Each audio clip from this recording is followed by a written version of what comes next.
And there it is, perfectly medium rare, lots of butter and salt, ready to eat. Yum yum. So this is what I have if I get hungry in between my first meal and my last meal of the day. I just carry these. I buy these in like bulk because they're just so handy to have. Sardines in spring water, and I like the John West ones because they're little. Some of the cheaper ones have got really big sardines and you might only get 3 or 4, but the little baby ones are much nicer. And again, a taste changing thing that happens. I find that I find them really delicious now, just straight out of the tin. So I basically peel the lid off, drink the fishy water, which sounds really gross, but that's how I roll, and then put salt on the top and just eat it straight out of the tin. I call this my carnivore fast food because it comes in this dinky little package that you can slip into your bag if you're going out. You know, it's one of those things when you're out and about and you suddenly want to get something to eat, and there's not usually a carnivore friendly option out there in the wild world of junk food, fast food. So this is my carnivore fast food because it keeps, you don't need to refrigerate it. I find it nicer if it's cold, but in a pinch I'll just grab it out of my bag and eat it, and totally satisfying. Got lots of good oils in it, and being little baby sardines, they don't tend to absorb as much mercury and things like a bigger fish would. Yeah, the smaller your fish, the less of that sort of stuff you've got to worry about. So yeah, that's I've had a steak for breakfast this morning. I cooked up a whole, I'll show you what I did. So, because I can't really afford to do the organic grass-fed thing at the moment, because I haven't been busking or I haven't been making enough money, so I buy this economy beef Scotch fillet as like 1.39, like almost 1.5 kilos of a whole, really nice, really fatty. Look at that big chunk of fat in the middle. Yum yum. And I cut them into quite fat steaks, so I'll get like 1, 2, 3, 4, about 5, usually about 5 per packet. So I've brought 2 of those with me, and they're vacuum sealed, so the use by date is used by the 30th of March, which is like a month away. So they can keep quite well. Once you open it, obviously you've got to use it. So when I slice it up, I'll then, slice up 2 of them, and I'll cook 2 at a time. So I'll have 1 hot, and then the next day I just eat it cold out of the fridge, and I just keep doing that until it's done, and then I crack open the next pack, and I mix that up. Sometimes I'll have lamb chops in between this as well, depending on what's on special. At the moment this was $32 a kilo, $32.99 I think it is. I haven't got my glasses on, so $32.99 a kilo, so that works out quite well compared to buying the steaks individually. This is definitely a cheaper option, and I've tried putting the whole thing in the slow cooker and just cooking it like a roast, but just didn't like the flavor as much. There's nothing like pan frying it in a bit of butter, just searing it and flipping it over, and just that nice, I don't know, this is something about the taste of it being actually fried in a pan is so much nicer, and also that way it's not cooked all the way through, because I like it kind of rare in the middle, medium rare, whereas the slow cooker you've got to cook the whole thing, and it's I tried it, I wasn't that into it, so I just fry them up. So that's I was doing that in the evening and then having scrambled eggs in the morning, but I don't know why, but for some reason now I've found that having the steak as my first meal of the day just feels more satisfying, and the egg and butter scramble at the end of the day feels more like a dessert kind of feeling, like it's more of a comfort sort of food for me. So that's pretty much it, and that's literally all I've been eating, like sardines, lamb chops, Scotch fillet, and scrambled eggs with butter. And drinking water. That's absolutely it. So yeah, that's an update on what I'm eating these days and feeling really healthy. I drink the juice out. Gross, hey? I don't know why, but I like it. Prior to carnivore, I would have thought that was disgusting, but that's when I roll. Put some salt on there. A bit of lovely pink Himalayan salt, and just eat them straight out of the tin.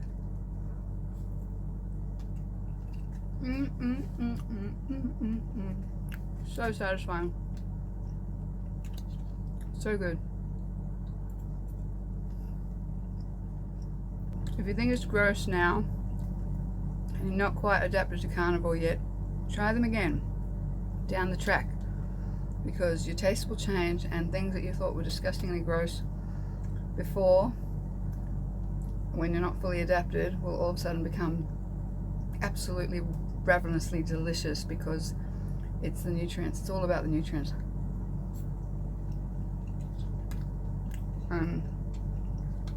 I find sardines a really good supplement to the ruminant meat.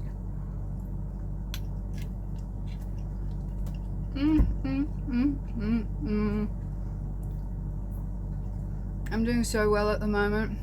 I had been walking 2 kilometers in the morning and walking 3 kilometers in the afternoon, so 5 kilometers a day. Shut the cupboard now.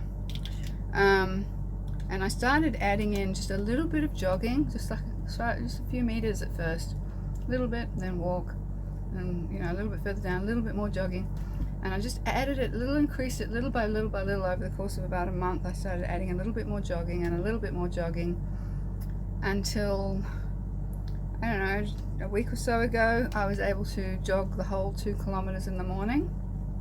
Pixie can't really keep up with me, so I just go out early in the morning and I do my 2 kilometer jog, and then I come back and take her for a little walk outside so she can do her business after I've had my jog and my shower. So I'm pretty proud of myself, like the fact that I can actually jog at all, let alone 2 kilometers, with rheumatoid arthritis not affecting me at all. So that's pretty magical. And I'm not going to do it every day. Like, I pretty much 5 days a week will do that jog, and then just walk it on the other 2 days, just rest myself, because I don't want to cause myself any kind of damage or injury. But I'm mainly doing that to build my bones. I'm so determined to regain the bone strength, because unfortunately, all that time on prednisone steroids when I first was diagnosed, and then years being lactose intolerant and not eating a lot of dairy, and I don't know, vegetarian, whole foods, plant-based, vegan, for whatever reason, when I had my recent bone density test a few months ago, I actually have osteoporosis already, and I'm 55. Like, when I'd had it done in my 40s, they said I was bordering. I had osteopenia at that point, bordering on osteoporosis, and now unfortunately the doctor told me that the bone density in my hips is equivalent to a 76-year-old. So that's disturbing me, and I've read that you can't necessarily repair it once it's gone, but I'm determined at the very least not to get any worse. So that's why the jogging, because apparently like bouncing up and down or even jumping on the spot really helps, but your bones need to have that sort of pressure on them, like they need to, I don't know what it is, it's like what's the word I'm looking for, I can't think of it now, but that feeling of impact, they have to have impact in order to strengthen, to send the signals to strengthen and reinforce them. And obviously sardines really help because they've got the bones and everything in them, so I'm getting lots of bone minerals. I am supplementing. I know some carnivores are against supplementing, but I am taking D3 and K2 and magnesium because I've got damage to be repaired, and that's really important to me. Don't take calcium supplements. They're really bad for you, and they go into all the wrong places, like into your heart. I did have a CAC heart calcium scan done, and my score was 0, which is like 0 plaque buildup in my heart, which is amazing. So that's good. It's not surprising because I've got no calcium in my bones. I'm probably not going to have any in my heart either, but we will retest that, in another year or so, and check and see, if that's changed, but I doubt that it will. And also, obviously, my bone density, I will recheck that down the track as well and see if I've managed to, I don't know, I'm confident that I can grow it again. I actually have this little mantra because I'm really into the I am affirmations at the moment, and as I'm jogging along, I'm going, I am increasing my bone strength, I am building better bone density, I am increasing my bone strength, I am building better bone density, and I'm literally repeating that over and over again as I'm jogging. So let's see if that helps, and if that works, that would be great. Yeah, and I'll just keep checking back in every now and then and let you guys know, as far as numbers and things go, what the results of all this is down the track. So it's coming up to my 1 year on carnivore, but I have fallen off the wagon. I've eaten non-carnivore meals during that time, and now I'm definitely, all it does, every time I eat something that I'm not supposed to, I don't beat myself up over it. I just let myself do it. In a social occasion, I'll occasionally have the wrong meal, have some vegetables. I think it's important to let my body know how to cope with all those kinds of things. But what I do find is that afterwards, it hasn't affected my rheumatoid at all, but my mental state is immediately affected, especially if it's carbs or sugar. I just get down straight away and I start feeling anxious and depressed again. So mental health has been a really huge factor in this, and it just makes me, those times when I eat what I don't really want to be eating because it's not really carnivore, make me more determined to go straight back onto carnivore, and for the healing benefits and for the mental clarity and happiness and enthusiasm and positivity and joy that comes from cutting all those other things out of my diet. So yeah, that's me. This is how I do my scrambled eggs. I melt quite a significant amount of butter in there. You can also use bacon grease if you do that, or tallow. I just like butter because it makes it just creamy, fluffy and tasty. Sprinkle in some salt, and then I put about a 1/4 teaspoon of cream of tartar in there.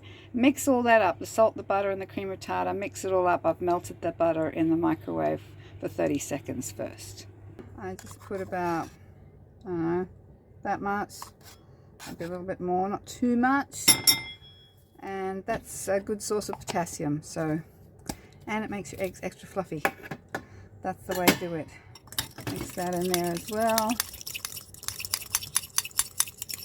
really well. And then I just do 2 eggs. One nice little eggy. Come here, egg.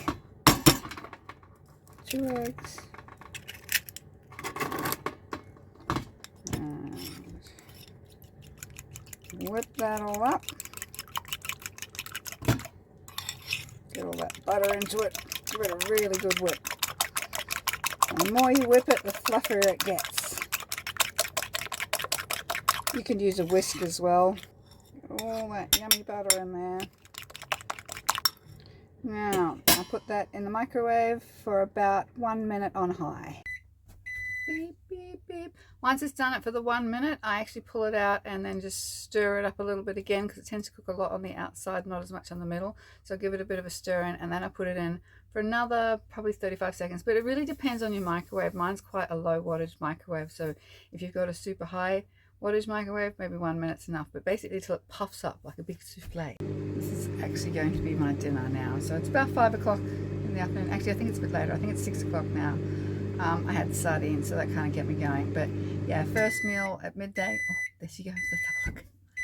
Oh, big puffy. It's so puffy and beautiful, and it's super light and fluffy. The most lightest, fluffiest. Too hot to eat right now, but that is just gorgeous. It's like a big, eggy, buttery pudding. I just love it so much. And that will be my dinner, and that's the last meal of the night. So I'm going to eat that now. I'll give it a second to cool down, but yep, that's a typical day in my life as a carnivore and what I eat. Thanks for watching. Bye.